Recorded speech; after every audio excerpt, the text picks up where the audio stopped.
ತುಂಗಭದ್ರಾ ಜಲ ಜನಜಾಗೃತಿ ಪಾದಯಾತ್ರೆ ಅಭಿಯಾನ ನಿನ್ನೆ ಕೊಪ್ಪಳ ಜಿಲ್ಲೆಯನ್ನು ಪ್ರವೇಶಿಸಿದೆ.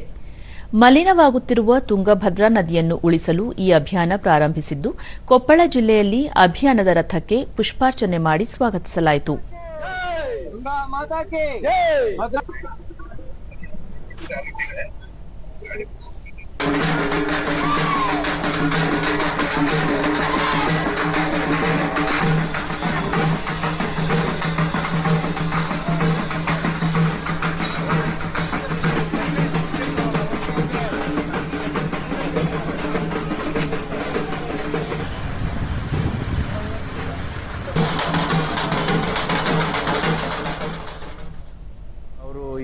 ದೂರದರ್ಶನದೊಂದಿಗೆ ಹುಲಿಗೆಮ್ಮ ದೇವಸ್ಥಾನದ ಕಾರ್ಯದರ್ಶಿ ಪ್ರಕಾಶ್ ರಾಯ್, ತುಂಗಭದ್ರಾ ನದಿಯ ದಡದಲ್ಲಿರುವ ಹುಲಿಗೆಮ್ಮ ದೇವಸ್ಥಾನಕ್ಕೆ ಬರುವ ಭಕ್ತರು ನೀರನ್ನು ಮಲಿನ ಮಾಡಬಾರದು ಎಂದರು.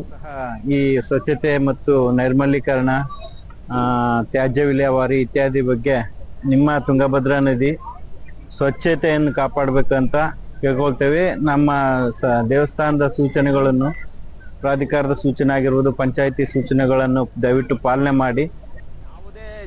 ನಿವೃತ್ತ professor doctor LK Shripati, Tungabhadra ನದಿ ನೀರು ಸ್ನಾನಕ್ಕೆ ಮತ್ತು ಪಶು ಪಕ್ಷಿಗಳಿಗೆ ಕುಡಿಯಲು ಯೋಗ್ಯವಿಲ್ಲ ಎಂದು ಪ್ರಯೋಗಾಲಯ ವರದಿ ನೀಡಿದ್ದು, ಈ ಕುರಿತು ಜಾಗೃತಿ ಮೂಡಿಸಲಾಗುತ್ತಿದೆ ಎಂದು ತಿಳಿಸಿದರು.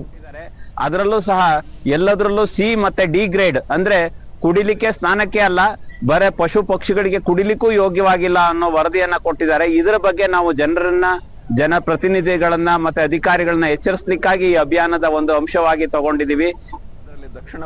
ಅಭಿಯಾನದ ಆಯೋಜಕ ಬಸವರಾಜ್ ಪಾಟೀಲ್, ತುಂಗಭದ್ರಾ ನದಿಯ ದಡದಲ್ಲಿನ ಹಳ್ಳಿಗಳ ಜನರಿಗೆ ನೀರಿನ ಉಪಯೋಗ ಮತ್ತು ನೀರಿನ ಮಾಲಿನ್ಯ ತಡೆಯುವ ಕುರಿತು ಮಾಹಿತಿ ನೀಡಲಾಗುತ್ತಿದೆ ಎಂದರು. ನದಿಗಳಲ್ಲಿ ಕೂಡ ನಾವು ಕಾರ್ಯವನ್ನು ತೆಗೆದುಕೊಂಡಿದ್ದೇವೆ.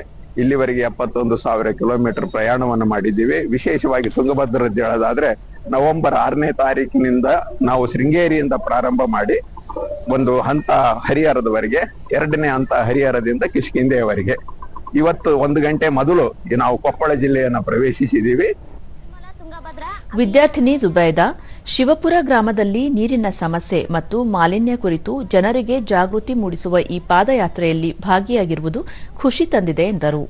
ಬೇಕಾದಷ್ಟು ಮಾತ್ರ ನೀರುಗಳನ್ನು ಉಪಯೋಗಿಸಬೇಕು. ಆದರೆ ಈಗಿನ ಕಾಲದಲ್ಲಿ ಜನರು ನೀರನ್ನು ತುಂಬಾ ಕಲುಷಿತಗೊಳಿಸುತ್ತಿದ್ದಾರೆ. ಆದ್ದರಿಂದ ನಾವು ನೀರನ್ನು ಸ್ವಚ್ಛತೆಯಿಂದ ಕಾಪಾಡೋಣ ಮತ್ತು ನನ್ನ ಸ್ನೇಹಿತರಿಗೆಲ್ಲರಿಗೂ